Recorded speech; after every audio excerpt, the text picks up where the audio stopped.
Could I speak to you, sir? Yes, Frith. What is it? It's about Robert, sir. There's been a slight unpleasantness between him and Mrs. Danvers. Oh, Lord. It appears Mrs. Danvers has accused Robert of secreting a valuable ornament from the morning room. Mrs. Danvers went into the room after luncheon, noticed it was missing. It was there before lunch, she said.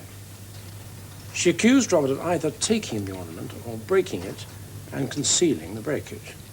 Robert has denied both these accusations most emphatically. Well, supposing it was somebody else, one of the maids. Well, no, sir. The only people who've been in the room since Mrs. Danvers are myself to serve the sherry and Robert to clear the glasses.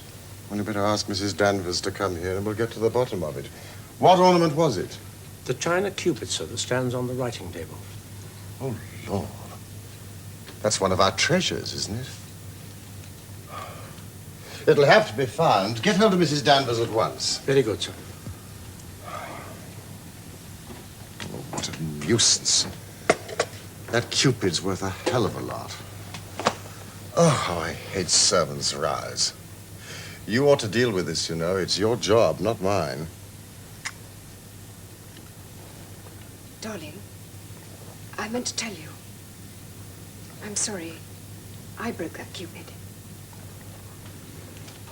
You broke it?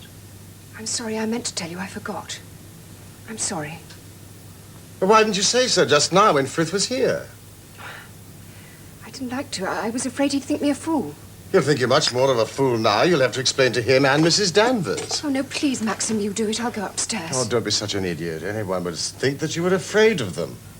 Well, I am afraid of him. At least not afraid. False alarm, Mrs. Danvers. It's all a mistake. Mrs. De Winter broke the cupid herself and forgot to say anything. I'm so sorry. I didn't think that Robert would get into trouble. Is it possible to repair the ornament, madam? I'm afraid not. It smashed into little pieces.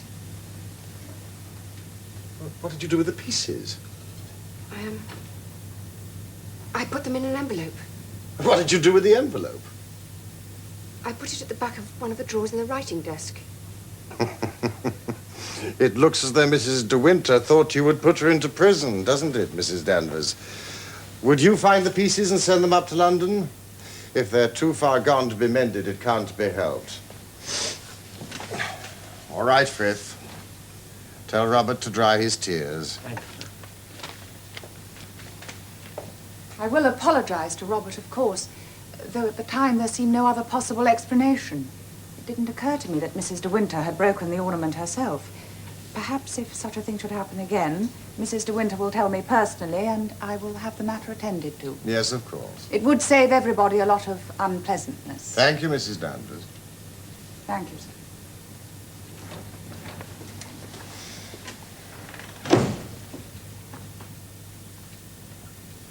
I'm sorry. I'm so sorry. No, I'm down. It doesn't matter. Of course it matters. I should have been more careful. Well, Mrs. Danvers must be furious with me. Well, what's she got to be furious about? It's not her piece of china. No, but she takes such a pride in it all. Oh, damn Mrs. Danvers. She's not God Almighty. You know, you're behaving like one of the maids, not mistress of the house. That's how I feel. Nonsense. Well, it's true. I feel inadequate.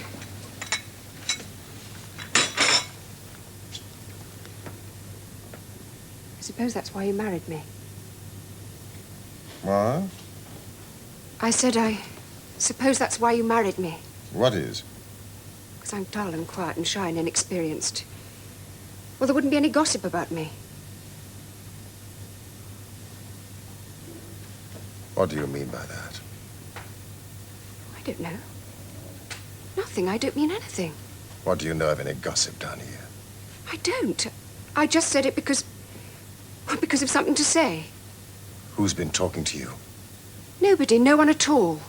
Then why did you say what you did? I don't know. It just came into my head.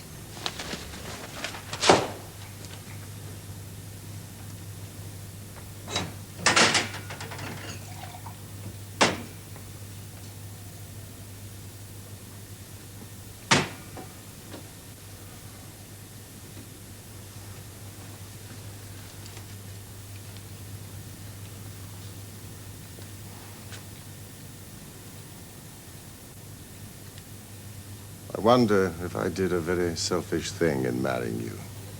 How do you mean? You should have married someone your own age. That's ridiculous. Is it? I love you more than anything in the world. You know that. Do you think you'll be happy here? Of course I'll be happy. You know I'll be happy. I love Manderley. Well, I hope so. We'll both be happy. You know that. Do I? Don't you?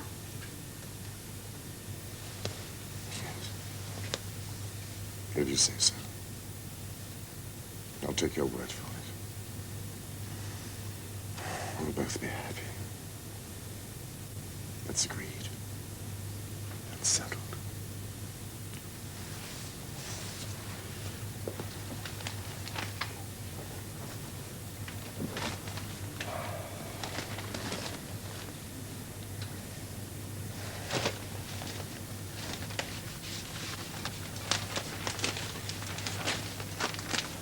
If only I hadn't broken that wretched Cupid. Oh, damn the Cupid. Was it very valuable? Heaven knows, I suppose so. I've really forgotten. Did you buy it? It was given to us, I think. A wedding gift. Rebecca knew a lot about China. Oh, Maxim. Will you do something for me? What? Let's go for a drive tomorrow. Like we did in Monte Carlo. Let's take a picnic and go for a drive and spend the whole day alone together. I can't tomorrow, my darling. Why not? You know I can't, I told you. Told me what? I've got to go up to London. You're going to London? Didn't I tell you? I'm sure I told you. Why? Oh, there's a muddle over some investments. I'll only be gone a couple of days.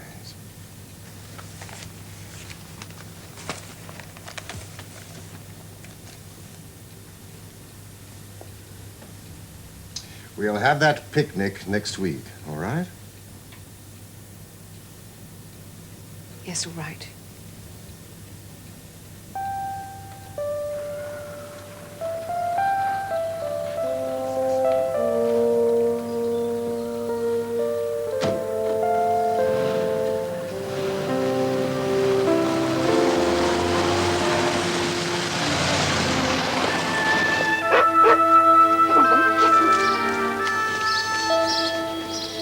Fetch it, boy.